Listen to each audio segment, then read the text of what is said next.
अस्सलाम वालेकुम लिस्टनर्स, आप सुन रहे हैं स्टार स्ट्रक और मैं हूं आपके साथ आपकी आरजे महाविश खान। और आज मेरे साथ बहुत ही जबरदस्त पर्सनालिटी हैं जिनकी बातें सुन के डेफिनेटली आप खुश हो जाएंगे, जिनकी मूवीज आपने बड़े शौक से देखी हैं। तो मैं बहुत ज्यादा टाइम नहीं लूंगी, फौरन से वेलकम करते हैं अपने शो में हम असीम बजाज साहब को। अस्सलाम वालेकुम sir and welcome to the show. Thank you so much and वालेकुम सलाम। तो सर, आप एक्टर हैं, सिनेमाटोग्राफर हैं, फिल्म मेकर हैं, प्रोड्यूसर हैं।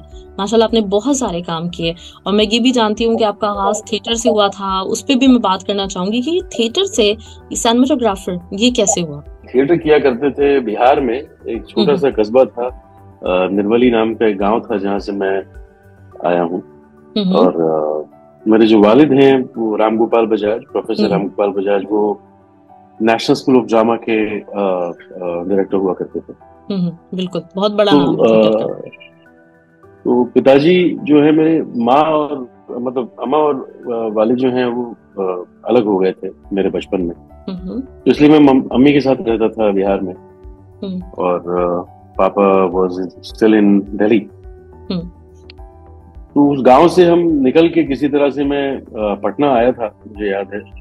पढ़ाई लिखाई के बहाने झूठ बोल बाल करके मैं पढ़ाई के लिए जा रहा हूँ, करना थिएटर था। अच्छा। उन्होंने कहा ठीक है। अब सबको लगता है कि यार उनका बच्चा को डॉक्टर बन जाए, इंजीनियर बन जाए, कुछ बन जाए, मतलब ऐसा गवर्नमेंट का जॉब लग जाए। फाइनली पटना में जब थिएटर कर रहा था मैं, आप ही के चैनल में इंतखाब आलम, बिल्कुल बिल्कुल, इनको इंतू के नाम से बुलाता हूँ मैं। और इंतू ने एक दिन हम गांधी मैदान में बैठे थे और मैंने पूछा था तू क्या करेगा। हम कुछ 14-15 साल के रहे होंगे यार। अच्छा। तू क्या करेगा आगे चल के, तू क्या करेगा। तो यही डिस्कशंस हमारे चल रहे थे कि हम क्या करने वाले हैं अपने फ्यूचर में। तो इंतखाब ने मुझे कहा था उस समय, मुझे याद है, कि मैं सिनेमाटोग्राफर बनूंगा। मुझे कोई इल्म नहीं था कहीं दूर दराज तक भी कि सिनेमाटोग्राफर का मतलब क्या होता है। अच्छा। तो उसने बोला, हम जिस तरह से बात करते थे मैं उसी अंदाज में आपसे कहता हूँ कि अरे पगला, वो जो फिल्म का जो फोटोग्राफी होता है ना, उसको सिनेमाटोग्राफी कहते हैं। अच्छा। मैंने कहा अच्छा, तो मतलब फिल्म में जो भी होता है, जो कैमरामैन, बोला हाँ उसी को सिनेमाटोग्राफर बोलता है। मैंने कहा अच्छा। तो पहली दफा मेरा इंट्रोडक्शन सिनेमाटोग्राफी से इनको ने किया था, इंतखाब ने किया था। अच्छा, ग्रेट, जबरदस्त। अच्छा, ये जब की बात है, हाँ ये जब की बात है 1991। ओके, तो उस वक्त आप थिएटर कर रहे थे या थिएटर से भी पहले की बात है? नहीं, थिएटर कर रहा था। इंतखाब भी थिएटर कर रहे थे, मैं भी थिएटर कर रहा था। इंतखाब मेरे सीनियर थे थिएटर में, of course. He was a city boy, he was a boy from Patna.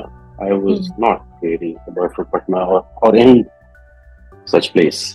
मैं उस जगह से आता हूँ जहाँ मेरे पूरे बचपन में 8-7 की उम्र तक मैंने कभी इलेक्ट्रिसिटी देखी ही नहीं थी कि इलेक्ट्रिसिटी का होती कैसी है। अच्छा, सही। तो घर में बल्ब लटके हुए थे और पंखे लटके हुए थे। मैं हमेशा मेरी अम्मी से पूछता था कि अम्मी ये होता क्या होता है ये। उन्होंने बोला इससे रोशनी आती है। तो मैं वैसी सी जगह से आया और फिर इंतखाब ने मुझे फोटोग्राफी से इंट्रोड्यूस किया। इंतखाब के पास एक कैमरा होता था, मुझे अभी भी याद है, उसके पास निकॉन FE होता था। अच्छा। और उसने फोटोग्राफी से इंट्रोड्यूस किया। उसके पहले मैं एक छोटा कैमरा था गांव में, हमारे थे विनोद भैया, उनके पास एक याशिका MF2 कैमरा हुआ करता था। मैंने उस कैमरे से थोड़ा बहुत किया था जो भी। और फिर इंतखाब से मिला तो वो प्रोफेशनल फोटोग्राफी समझ में आई कि अच्छा ऐसे होता है। And he had an amazing, I mean, I know this is not about him, but I have to say this, that he has been one of my early teachers. Great. I have no qualms in saying that because he had a crazy kind of framing sense. And I was very, very impressed with that. Extremely impressed with that. I was like, wow, you can look at things this way. So I started looking at things differently. You know, I really started looking at things differently. So, कहते हैं ना कि you start building a point of view. You start learning that. You start learning how to see things differently. That's what happened because of this man, a very dear friend of mine called Intikhab, who is now working with you, which I learned about 10 days back. I didn't know he was working with you guys. And yeah, I mean, so yeah, that's when it happened. Then again, I went back to theater. I went back to theater and went to Delhi. Did theater for a couple of years, and many of those seniors of mine, I was the youngest, so I was the junior most. झाड़ू मारना, पोछा करना, चाय लेके आना, चाय बनाना, posters लगाने हैं तो उसके लिए वो गोंद तो हम खरीद नहीं सकते थे, बड़ा महंगा होता था, तो आटे की लई बनाते हैं, पानी में घोल के आटे की लई बनती है और उसको पीछे लगा के और पोस्टर्स चिपका देते थे जाकर, तो वो काम हमारा होता था. बट या, I mean, the most beautiful thing that I learned in theater and what theater gave me, and I cherish that even today, that nothing was not my job. Everything was my job. Like we say in on film sets, oh, that's not my job, I'm not doing that. It's somebody else's job. No, nothing was not your job. So that continues even today with me. Nothing is not my job. If I am around, everything must concern me. Everything is my job. So things are not departmentalized in theater. Some people call it not organized. I call it not departmentalized. It's much more inclusive and it's much more democratic, as I would say. सही सही. अच्छा, तो ये तो मतलब साबित हो गया कि जो आपकी जेनेटिक्स है ये आपकी जिंदगी के ऊपर बहुत ज्यादा असरअंदाज होती है, कि आपके फादर जबकि आप साथ भी नहीं थे लेकिन इसके बावजूद आपके अंदर वो मौजूद था कि मुझे भी थिएटर करना है. और आपने मतलब ये मुझे जब मैंने देखा कि आप राम गोपाल बजाज के बेटे हैं तो मुझे ऐसा लगा कि कहीं ना कहीं उनकी मतलब एक होता है ना उंगली पकड़ के चलाना, लेकिन फिर अब आपसे बात करके अंदाजा हो रहा है कि वैसा कुछ नहीं था, लेकिन आप भी उसी डगर पे चले और आपने भी वैसे ही नाम कमाया. पहली दफा मैं पापा से मिला था तो मैं 7 साल का था. मैं उनसे 4 घंटे के लिए मिला था. किसी रिलेटिव की डेथ हो गई थी तो पापा वहां आए थे, तो मैंने पहली दफा पापा को देखा था जब मैं 7 साल का था. दूसरी दफा जब उनको मिला तो मैं 14 साल का था. Exactly 7 years later I met him, and that's when I started living in Delhi, started doing theater, and he was very, very confused about this whole thing, that what is going on. And then when he realized that, okay, this guy is not going to go out, he is going to stay, he started supporting. He started guiding me in theater. He introduced me to his friends with whom I started doing theater. Patna mein I was doing theater with Sanjay Upadhyay, which show was Intikhab. And when I moved to Delhi, I started doing theater with Act 1. We had a director called N.K. Sharma. तो हम, मेरे seniors थे, उसी समकालीन थे और seniors थे पीयूष मिश्रा, मनोज बाजपेयी, अनुराग कश्यप, इम्तियाज अली, स्वानंद किरकिरे, सुजीत सरकार. हम सब साथ में थिएटर किया करते थे. And I was the junior most, as I told you, but learned a great deal from all of them. I mean, Ashish Vidyarthi, I learned a great deal from all of them, and till date I call them Bhaiya. So Ashish Vidyarthi is Ashish Bhaiya, Manoj is Manoj Bhaiya. All these guys, they were all elder to me, even if it was 1 year elder, but yeah, they were elder to me. So except Swanand, who was a buddy, we were the same age, everybody was elder and Bhaiya. So my relationship till date is the same with them. Great. ये तो मुझे अंदाजा हो रहा है कि आपकी मतलब आप बहुत डाउन टू अर्थ हैं. आपने इतनी बड़ी बड़ी मूवीज, इतने बड़े बड़े जो है नाम दिए हैं इंडस्ट्री को, लेकिन इसके बावजूद मतलब ये बड़ी बात होती है कि आप एक जगह पे पहुंच जाते हैं, उसके बाद फिर अपने पुराने दोस्तों को वैसे ही याद रखें, वैसे ही अप्रिशिएट करें. क्रेडिट किसी और को देना ये मतलब दुनिया का बहुत ही मुश्किल तरीन काम है जो आप बहुत आसानी के साथ कर रहे हैं. यही चीजें हैं जो बनाती हैं आपको. हम कहाँ होते पता नहीं, जिंदगी किस मुकाम पे कहाँ उड़ा के ले जाती है हमें नहीं पता. इन्होंने तो शेप किया ना आपको कहीं ना कहीं.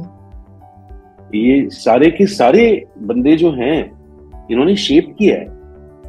एक पत्थर का टुकड़ा था, उसको तराश तराश के किसी ने यहाँ से तराशा, किसी ने यहाँ से तराशा, किसी ने यहाँ कुछ नहीं, हथौड़ी मारी, किसी ने यहाँ कुछ नहीं मारी, ऐसे मत कर, ऐसे कर, ऐसे मत कर, वैसे कर. ये तो चंद नाम दिए हैं मैंने आप. फिल्मों में आने के बाद भी इतने नाम हैं, मतलब मैं शायद फिल्मों में काम ही नहीं कर पाता अगर तिग्मांशु धूलिया ने, जो मेरे फादर के स्टूडेंट थे, जो हमारे थिएटर के सीनियर हैं, अगर उन्होंने मुझे as a junior artist cast नहीं किया होता बैंडिट क्वीन में, तो पता नहीं कहाँ होती जिंदगी आज। ये तो नहीं होता जहां मैं हूं आज, कहीं और होता, बेहतर होता या बुरा होता, नहीं पता, बट ये नहीं होता। तो देवांशु धूलिया इज रिस्पॉन्सिबल। सही कि नहीं, तो चल काम कर, 3 महीने आजा, शूटिंग देखने को मिलेगी, तेरे को पैसे मिलेंगे, खाना भी वहीं मिलेगा, रहने को भी हम देंगे। ग्रेट, ठीक है, अब क्या डाकू बन जाएगा तू? बन जाएंगे यार, दाढ़ी छोड़ दे, दाढ़ी बढ़ा ले, दाढ़ी बढ़ा ली, डाकू बन गए। अब वहां 7-8 दिन काम करने के बाद लगा कि यार ये नहीं करना है। फिर इंतखाब याद आया कि सिनेमेटोग्राफी किसको कहते हैं, और मैंने कहा यार ये करते हैं। तो टिशु को मैंने बोला कि मुझे सिनेमेटोग्राफी करनी है। बोले यार मेरी बेटा, मेरी हिम्मत नहीं है अशोक मेहता से बात करने की। चाचू कैमरामैन थे, Ashok Mehta was one of the finest cinematographer this country has ever seen। बिल्कुल। बोला तुम्हें काम करना है उनके साथ तो तुम्हें खुद बात करनी पड़ेगी। अच्छा। तो मैंने कहा ठीक है। क्या जवानी का एक जोश भी कमाल का होता है, और बचपन का एक अल्लड़पन भी कमाल का होता है। आपको खौफ नहीं होता, आपको संकोच नहीं होता, आपको डर नहीं होता, किसी के रिजेक्शन की परवाह नहीं होती, which is so beautiful। I just went up to him, ऐसा मुझे आपके साथ काम करना है। अच्छा, he didn't pay attention। I kept hounding him।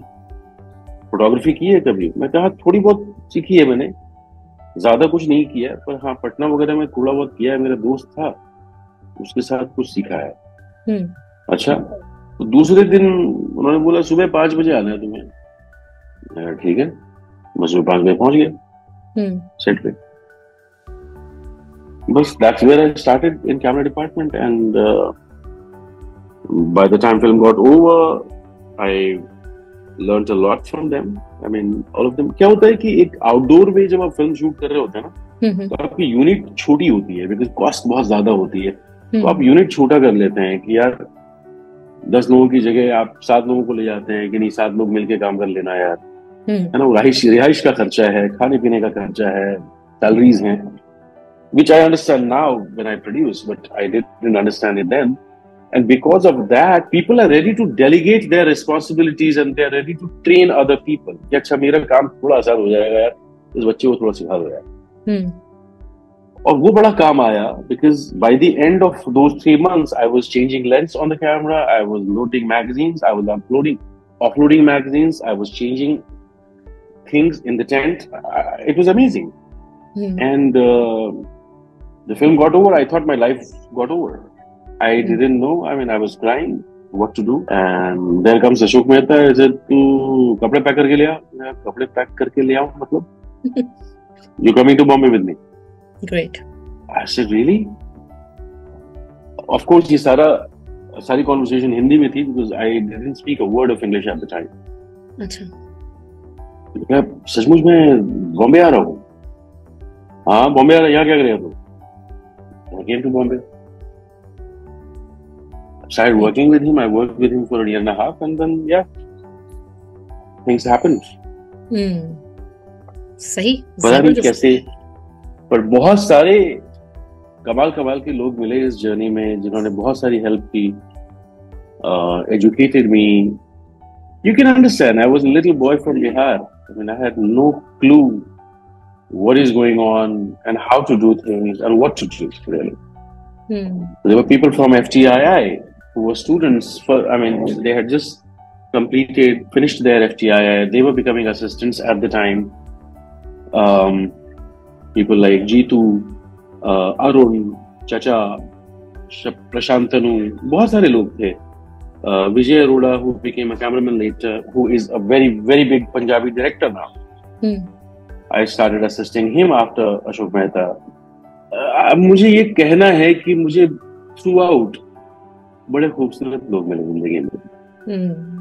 ये बड़ा ताल्लुक होता है ना, आप जैसे होते हैं आपको वैसे ही लोग मिलते हैं, और ये आपका वो एक पॉजिटिव लेंस है दुनिया को देखने का, कि आप एक पॉजिटिविटी के साथ आप देख रहे होते हैं दुनिया को, एक पॉजिटिव व्यू है आपका, तो ये बड़ी जबरदस्त कमाल बात है।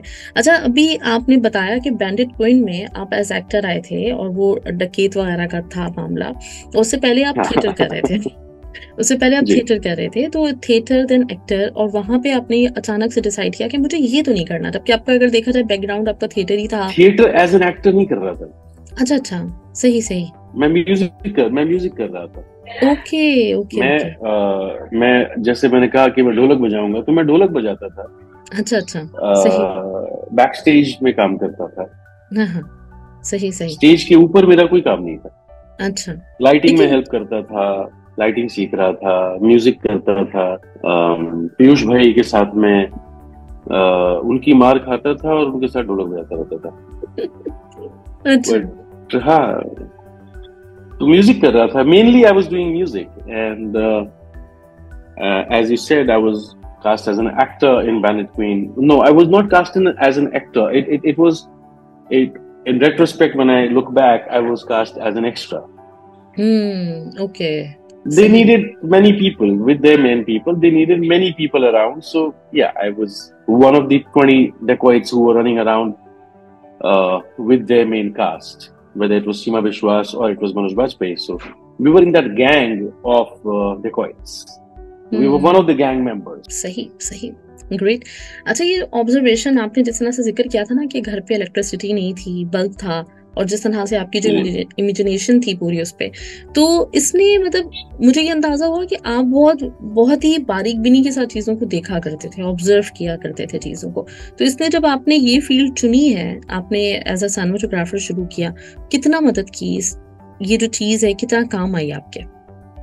बच्चन साहब के साथ शूट कर रहा था मैं, और उन्होंने ऐसी, अब मेरी वाइफ है लीना, वो डायरेक्ट कर रही थी, तीन पत्ती नाम की फिल्म थी। उन्होंने ऐसी वो पूछा कि कैसे आया फिल्मों में, कब का कैसे सफर शुरू हुआ आपका, बड़े भारी सी आवाज में जो है उनकी आवाज, तो पता नहीं वो, तो मैंने अमिताभ बच्चन साहब को बताया। मैं कैसे, वो एक फिल्म देख रहा था और लाइट चली गई थी, लाइट गई तो मुझे लगा कि रेखा जी गिर ना जाए, तो मैंने लाइट ऑन कर दी, कम से कम बेचारी सीढ़ी पे पहुंच के छत पे जाके चली तो जाए। सही। अमित जी को, अमिताभ बच्चन साहब को पूरा किस्सा सुनाया मैंने कि जब मुझे ऐसा लगता था, तो बहुत हंसे और कहे, अरे रहने दीजिए, आप ऐसी कुछ कहानियां बना रहे हैं। मैं कहा, सिर्फ ये मेरी जिंदगी का सच है। मुझे बचपन में ये भी लगता था कि आप शायद कुछ 10-12 फीट लंबे हैं। अच्छा, ये क्यों लगता था आपको? मैंने कहा, सिर्फ क्योंकि हमारे यहाँ जो थिएटर था, हमारे पास वो सिनेमा स्कोप कन्वर्जन का जो लेंस होता है वो नहीं था, तो आप सब लोग यूं खींचे नजर आते थे। अच्छा।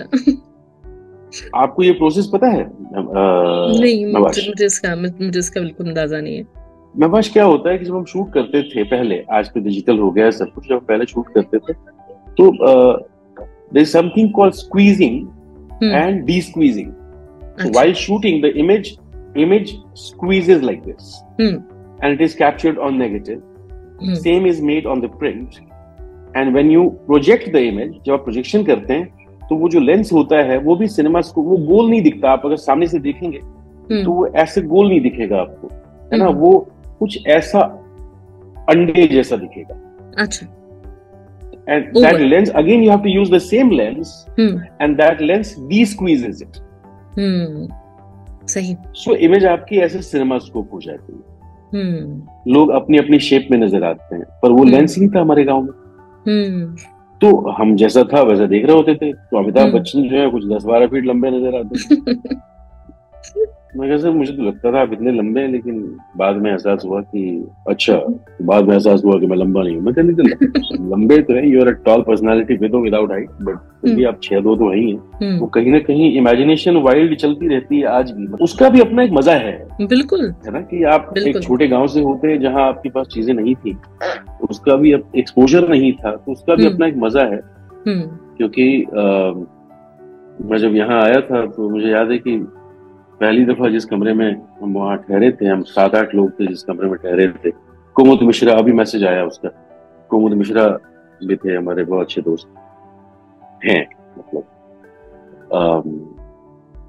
एक उस कमरे का किराया था 900 रुपए, और मैं जिस गांव से आता था 900 रुपए में पूरी हवेली आप किराए पे ले सकते हैं। तो मुझे लगा कि यार ये 900 रुपए में ये इतना छोटा सा कमरा, एक कमरा है, मतलब अंदर घुसते कमरा खत्म हो जाता है, किचन है नहीं, आपको बालकनी में खाना बनाना है, और बाथरूम के नाम पे कुछ 4 फीट बाय 4 फीट की जगह है। आपका जो सवाल है वो हाँ कहीं ना कहीं उसकी एक यूनिकनेस आती है। बिल्कुल, क्योंकि वो ओरिजिनल होता है ना, होने की ओरिजिनल होता है वो आपका। क्योंकि अब आप देखें कि इस वक्त जो आजकल के बच्चे हैं वो एक डिजिटल दौर के बच्चे हैं, उनको हर फैसिलिटी मिल रही है, टीवी देखते हुए हर चीज को देखते हुए बड़े हुए हैं, तो उनके अंदर वो क्रिएटिविटी तो है, वो तो मैं मानूंगी, लेकिन वो जो ओरिजिनल चीज होती है ना वो कहीं थोड़ी सी मिस हो रही है। मतलब वो लगता है कि वो ओरिजिनल नहीं रह पाते। अगर आपको एक्सपोजर नहीं होता तो आप एक अलग खालिस होते हैं। मिट्टी में खेले नहीं है, मिट्टी में खेले नहीं है, मिट्टी के बारे में सुना है, नदी नाले में खेले नहीं है, तैरना आपने स्विमिंग पूल में सीखा है, आपने नदी में तैरना नहीं सीखा है, उस बहाव के साथ तैरना नहीं सीखा है, उस धार को काटना नहीं सीखा है आपने, नीचे से उखाड़ कर आलू और पेड़ों से लगी हुई लीची और लगा हुआ आम बगैर तोड़े हुए खाना, ये एक्सपीरियंस नहीं किया इन बच्चों ने। उनकी गलती नहीं है, पर हाँ वो एक, हम कहते हैं आज के बच्चे बड़े एक्सपोज्ड हैं, मुझे कई दफा लगता है बेचारे बड़े अनएक्सपोज्ड हैं, इनको पता नहीं। बिल्कुल। अच्छा, पहली मूवी जिसमें आपको रिकॉग्नाइज किया गया, जिसमें आपको पहचान मिली, वो कौन सी थी? चमेली। चमेली, काफी नाम है पहली दफा एज अ सिनेमाटोग्राफर, मतलब ऐसे तो इंडस्ट्री में हजारों ख्वाहिशें मैंने की, तो कहीं ना कहीं एक बात होनी शुरू हुई। वो रिलीज बहुत बाद में हुई थी फिल्म हजारों ख्वाहिशें ऐसी पे। एक फ्रेंच सिनेमाटोग्राफर थे और सुधीर मिश्रा जी डायरेक्टर थे, और उसके कैमरामैन फ्रेंच थे। तो वो बेचारे आधी फिल्म करने के बाद उनको भागना पड़ा, because he had another film to do. तो उन्होंने वो जिम्मा मुझे ठहराया, और सुधीर साहब ने बड़ी खूबसूरती से कहा कि हाँ ठीक है, वसीम कंटिन्यू करेगा, बड़ा प्रोत्साहन दिया। तो वो काम हुआ। फिर मुझे एक फिल्म मिली, कमर्शियल फिल्म थी, रोहित शेट्टी की पहली फिल्म थी, जमीन। पता नहीं कहाँ से चंदन अरोड़ा करके एक एडिटर हुआ करते थे उस वक्त, जो अब डायरेक्टर भी है। चंदन अरोड़ा जिनको मेरा कुछ काम कहीं देखा था, उन्होंने इंटरव्यूज शूट करते थे हम, लीना और मैं, पुरानी फिल्मों के बारे में बातें करते थे। तो एक कैमरा होता था, 2 लाइटें होती थी, लीना डायरेक्टर एडिटर थी, मैं कैमरामैन था। वो ब्रेक लीना ने ही दिया था मुझे, इंडिपेंडेंट पहला काम मेरी जिंदगी का, जो अब मेरी शरीके हयात है। मेरी जिंदगी का पहला इंडिपेंडेंट काम उन्होंने दिया था मुझे। अच्छा। तो हाँ, मुझे कैमरामैन बनाने का श्रेय सारा उनको जाता है, इंडिपेंडेंट कैमरा देने का।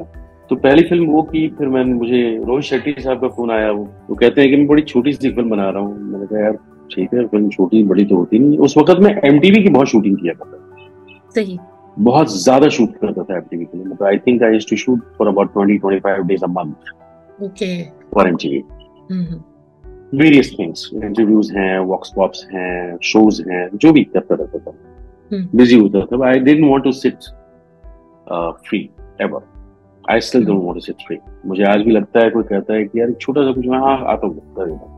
नहीं हमारे पास बजट नहीं है, नहीं ठीक है, बजट जो है दे देना, चलेगा, मैं आता हूँ। I don't want to sit at home. बिल्कुल। So yeah, so I got that film. I mean, Rohit met me and he said, मैं छोटी फिल्म बना रहा हूँ। मैंने कहा ठीक है, तो are you interested? मैंने कहा how do you know about my work? Have you seen any of my work? Chandan Arora had suggested your name and I trust him. अच्छा ठीक है, तो मुलाकात कर लेते हैं। मुलाकात हुई, उन्होंने कहा कि चलिए फिल्म करते हैं। मैंने कहा ठीक है। बोला आप मेरे बॉस से मिल लीजिए, he will decide। तो आपके बॉस कौन है? डायरेक्टर। तो आपको सुना मैंने, आप कह रहे थे आप डायरेक्टर। हाँ बट आप आइए जरा, मिलवाता हूँ मेरे बॉस से। मुझे नहीं पता किसका ऑफिस है, जिस ऑफिस में हम गए थे। बाद में पता चला सामने अजय देवगन बैठे हुए थे। अच्छा। मुझे लगा अरे यार ये तो अब क्या इंटरव्यू होगा क्या। थोड़ी देर बिठाए रखा, कोई बात भी नहीं कर रहा, तो मैं थोड़ा अनईजी हो गया। एक इंफीरियोरिटी कॉम्प्लेक्स होता है ना, है ना, कॉम्प्लेक्स आपको इंफीरियोरिटी का भी होता है। तो I think in retrospect when I think I am talking to you, और मुझे लग रहा है कि शायद वही रहा होगा कि हाँ ठीक है, आप हैं तो हैं, आप भी हैं। एक इंफीरियरिटी कॉम्प्लेक्स होता है। बिल्कुल बिल्कुल। शायद वो इंफीरियरिटी कॉम्प्लेक्स आया होगा मेरे अंदर, जिस वजह से मैंने यूं रिएक्ट किया होगा कि सर मैं सिगरेट पी के आऊं, तो मुझे सिगरेट पीनी, तो सिगरेट पीनी है तो बाहर क्यों जाना है, यहाँ पी ले। And that give me a great comfort. मैंने कहा बड़ा कमाल का आदमी है तो। और अचानक उन्होंने पूछा, अच्छा सुन, मैं ये नहीं पूछ रहा तूने पहले क्या किया, तू कर लेगा फिर। राइट। और उसी इंफीरियरिटी कॉम्प्लेक्स की वजह से मेरा जवाब ये था कि हाँ तुम्हें आया क्यों। सही। And he looked at Rohit, he smiled at me and he looked at Rohit, he said ये कर लेगा, थैंक यू। जबरदस्त, मतलब ये तो कॉन्फिडेंस हो गया। ये एक्चुअली उनका कॉन्फिडेंस कि वो देख करके भाप गए, अंदाजा लगा लिया कि ये कर लेगा।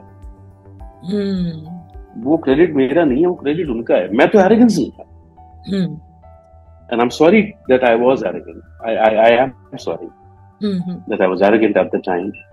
I was looking for a break. I was looking कि कोई काम दे दे मुझे, यार कोई तो काम दे दे मुझे इंडिपेंडेंट। इतना सारा काम कर चुका हूँ एज एन असिस्टेंट, 35-40 फिल्में कर ली हैं, कोई इंडिपेंडेंट काम नहीं दे रहा। बट हाँ, उन्होंने वो पहचाना, रोहित ने और अजय जी ने, और immediately I was on board. इतना सा इंटरव्यू था, कर लेगा? मैंने कहा हाँ, और हाँ तुम साइन करो, करेगा ये। अच्छा, यही मैं आपसे पूछना भी चाह रही थी कि आपकी जो ज्यादातर मूवीज हैं वो अजय देवगन के साथ हैं, तो इसका यही सिलसिला रहा कि फिर आपने जो उनकी मूवी की तो फिर आप उनकी टीम का हिस्सा रहे? जी, रोहित के साथ 3 फिल्में की मैंने। उसके बाद हम थोड़ा बिजी हो गए बाकी फिल्मों में। लीना ने फिल्म बनानी शुरू कर दी, तो मैं लीना की फिल्मों में बिजी हो गया था। मुझे याद है शब्द और 3 पत्ती, उस समय 3 पत्ती हो रही थी जब गोलमाल 2 की शूटिंग होनी थी। तो मैं गोलमाल 2 नहीं कर पाया, आई हैड टू से नो बिकॉज लीना की फिल्म थी। उसके बाद हम थोड़ा अलग अलग चले गए, बिकॉज वो एक टीम सेट हो जाती है ना। नवाज कि आप एक बार काम हम कर रहे थे लगातार, तो हम करे जा रहे थे, और एक बार वो साथ छूटा तो वो छूटा रह गया, मैं भी बिजी हो गया, रोहित भी बिजी हो गए। और तो वो अजय जी के साथ साथ नहीं छूटा, वो उनके साथ मुझे याद है वो फिर मैंने उनकी पहली फिल्म एज ए डायरेक्टर जो थी यू मी और हम, वो की मैंने। और क्योंकि अजय जी की फिल्मों में गैप बहुत होता था एज ए डायरेक्टर, एंड बड़ा वेल इन्फॉर्म्ड होते थे हम बड़े पहले से, 2 साल पहले से पता है, तो you can plan your life. तो अजय जी के साथ तो अभी तक कर रहा हूँ, रोहित के साथ दोबारा कर नहीं पाए, बट हाँ कोशिश है, देखते हैं इंशाल्लाह कभी होगा तो करेंगे। और इस बीच इंद्र कुमार के साथ काम किया, उनके साथ अभी वापस कर रहा हूँ मैं।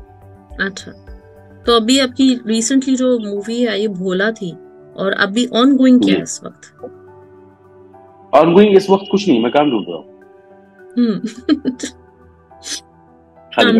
बेसिकली क्या है कि I had gone for a break, I took a break because ये 4 फिल्में लगातार हो गई थी, एक के बाद एक, without any break. So I was looking for a break and I found a break. So मैं US चला गया था कुछ पढ़ाई लिखाई के लिए। I was training myself on 3D and IMAX. Great. तो कोर्सेज किए मैंने, फिर एक लाइटिंग वर्कशॉप की रसल कारपेंटर साहब के साथ। रसल कारपेंटर एक बहुत बड़ा नाम है सिनेमाटोग्राफी की दुनिया में। उनकी last film as a cinematographer जो आई थी, that was not Titanic, Avatar 2. Okay great, आप समझ गए बिल्कुल। और उन्होंने ही टाइटैनिक भी की थी, और उन्होंने मेरी पहली फिल्म एज ए प्रोड्यूसर जो मैंने बनाई थी उसके भी सिनेमाटोग्राफर वही थे। वाओ, जो लीना की फिल्म थी पार्ट, तो उसके सिनेमाटोग्राफर भी रसल सर ही थे। तो उनकी एक लाइटिंग की वर्कशॉप भी अभी चल रही थी, तो मैं वहाँ एज अ स्टूडेंट चला गया। मैंने कहा, बोले यार तुम पागल हो गए। मैंने कहा नहीं, पागल वागल नहीं हो गया, मतलब कई दफा एक खुशफहमी हो जाती है, गलत फहमी का इलाज हो जाता है ना, लोग आपको बता देते, खुशफहमी का इलाज नहीं होता है। तो कहना कि एक भ्रम हो जाता है, खुशफहमी हो जाती है कि मुझे सब कुछ आता है। तो मैं उस भ्रम को तोड़ना चाहता हूँ कि मुझे सब कुछ नहीं आता है। I want to learn, so if you allow me, can I please be a student in class? And thankfully allowed me, so I was a student. वो सब कर करा के लौटा, फिर मैं इंग्लैंड चला गया।